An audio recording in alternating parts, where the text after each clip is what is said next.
Hello everyone, welcome to How to Grow a Pomegranate. These are my reference photos for today, and of course after we've found the perfect shade through swatching, we can begin placing down our base colours. Of course, when colouring, especially with alcohol markers, I recommend outlining just inside the outline, then filling in from there to keep everything nice and tidy. For this fruit, I'm going to be blending yellow into the red for some variations in the base, adding peach where the white would be inside of the fruit so it's not too ghostly, and finally adding some lighter peachy spots inside the red seed colouring to help some seeds stand out.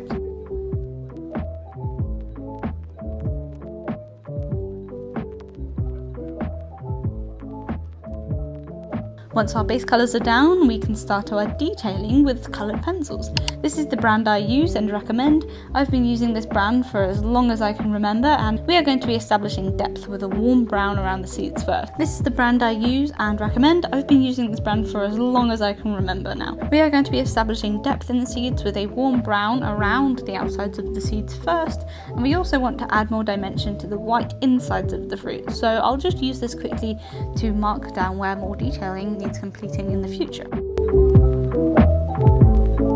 To decide on the darker shadows, we're going back to our friend the colour wheel, choosing a purple because they are neighbours that complement each other, but purple also leans slightly more towards blue, and as we all know, blue is usually a high contrast to red, so this will help all of our colours stand out. Next, we are going to define the orange shades in what I'm going to call the spout of our pomegranate, and then all of the seeds as well. Here I picture drawing lots of little Halloween candies, as the shape reminds me of them and I use the same colours. So next I move on to a yellow and then a white to help the seeds stand out, and also for some juicy highlights as well.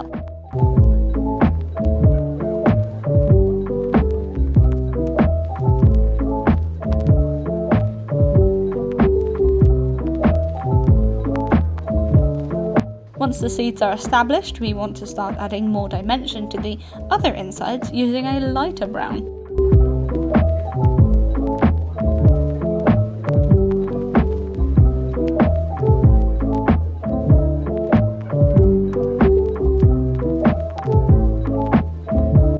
I wanted to stylize the spout, so instead of trying to replicate this image, I stylized it a little bit. I used a well executed squiggle here. The final touches to the middle include defining shapes with a white pencil and adding texture to the red skin using a swirly pattern around the outside. Ironically enough, I forgot to use red in the middle, so I quickly go over a few vibrant seeds in a red pencil as well. Now, shading the shell is the satisfying part and turned out to be my favourite. First, we begin layering 2 shades of brown. We want to stick with the same tools we used in the first half for consistency, and here we will be shading in lines. These tightly knit lines will be in the same direction the shell is shaped. So here it is circular, and we want our lines to curve around the shell to create the illusion of shape, and to create the illusion of a ball-like shape as well. We then slowly move through our colours, so red,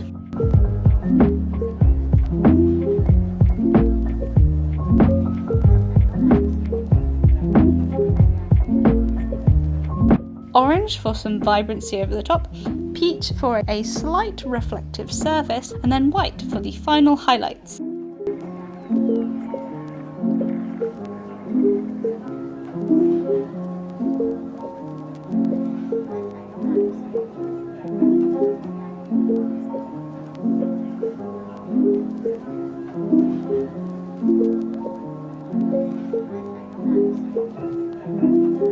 For extra shine, I like using a white paint marker, and moving on to line art, I'm going to use my trusty brush-tipped pen for easy line weight variation. You don't need a brush-tipped pen to be able to vary your line weight, you just need to make some lines thicker than others. Once you are happy with your pomegranate, you can cut it out, and there you have your sticker. Thank you everyone for watching, and I can't wait to see you in the next video. Bye bye!